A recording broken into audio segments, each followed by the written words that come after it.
Good evening everyone. আমি সোমনাথ পান্ডে এবং future গাইডার চ্যানেলে আপনাদের সকলকে স্বাগত জানাই। হ্যাঁ, থাম্বনেলে আপনারা ঠিকই দেখেছেন, এমসিসি থেকে আবার নতুন নোটিশ একটা পাবলিশ করেছে। এই অ্যাডমিশন কেরিয়ারে প্রথমবার আমার দেখাই প্রথমবার যেখানে কাউন্সেলিং শুরু হওয়ার পূর্বেই অন্তত 4 বার স্কেডিউল চেঞ্জ হলো। যাই হোক, এইবারে যদি নোটিশটা একটু চোখ বুলিয়ে নিই, দেখুন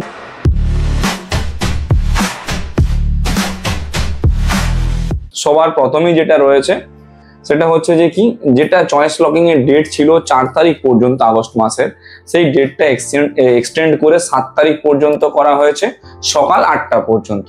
অর্থাৎ 7 তারিখ সকাল 8টা পর্যন্ত এই ডেটটা এক্সটেন্ড করা হলো কাউন্সেলিং এর জন্য, এই চয়েস লকিং এর জন্য। কাউন্সেলিং এর একটা পার্ট চয়েস লকিং এর জন্য। রেজাল্ট বেরোবে আপনাদের 9 তারিখ, আর অ্যাডমিশন আপনারা নিতে পারবেন ওই 9 তারিখ থেকে পুরো 18 তারিখ পর্যন্ত। 9 তারিখ হচ্ছে শনিবার, 10 তারিখ রবিবার, তো 11 তারিখ থেকে আপনারা পুরো 17-18 তারিখ পর্যন্ত অ্যাডমিশন নিতে পারেন, কারণ সানডে কোনো কলেজ ওপেন থাকে না। আচ্ছা, এইবার বলি, দেখুন এইখানে অনেক পজিটিভ দিকও আছে, অনেক নেগেটিভ দিকও আছে।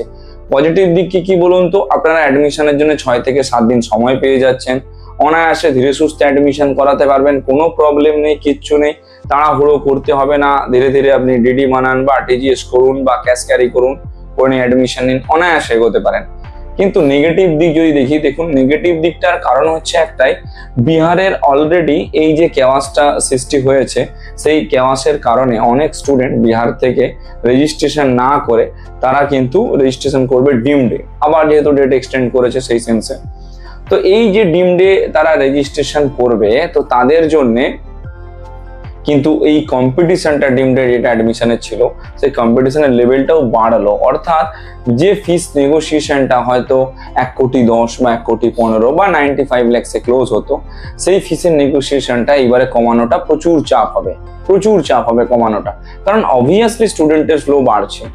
দেখুন, একটা স্টুডেন্ট 28 লাখ দিয়ে কোনোদিনই কিন্তু কাঠিয়ার মেডিকেল কলেজে পড়তে যাবে না পার ইয়ারে।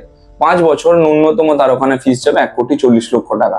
তো ওই সেম টাকাতে সে SRM এর মতো বড় কলেজে পড়বে, বা ধরে রাখুন মীনাক্ষীর মতো বড় কলেজে পড়বে, বা সত্যসাইয়ের মতো বড় কলেজে পড়বে, যেখানে ফিস আপনার ধরে রাখুন 1,05,00,000 থেকে 1,10,00,000 বা 1,15,00,000 এইরকমে গিয়ে ক্লোজ হয় নেগোশিয়েট করে।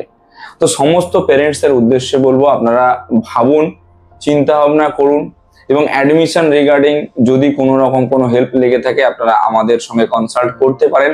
আপনার যা বাজেট রয়েছে এইটাই হচ্ছে লাস্ট টাইম বা শেষ সময়, এই সময়টাতে আপনারা আর অন্তত দেরি না করে বা বাজেটটাকে নিয়ে কোনো রকমভাবে চিন্তা ভাবনা না করে এগিয়ে আসুন, কারণ অ্যাডমিশনের আমরা প্রসিডিওরটা সেই মতো বুঝে শুরু করতে পারবো। তবেই ভিডিওটা কেমন লাগলো জানাবেন, যদি একটু ইনফরমেটিভ বলে মনে হয় তাহলে সকলের সঙ্গে শেয়ার করে দেবেন। Thank you.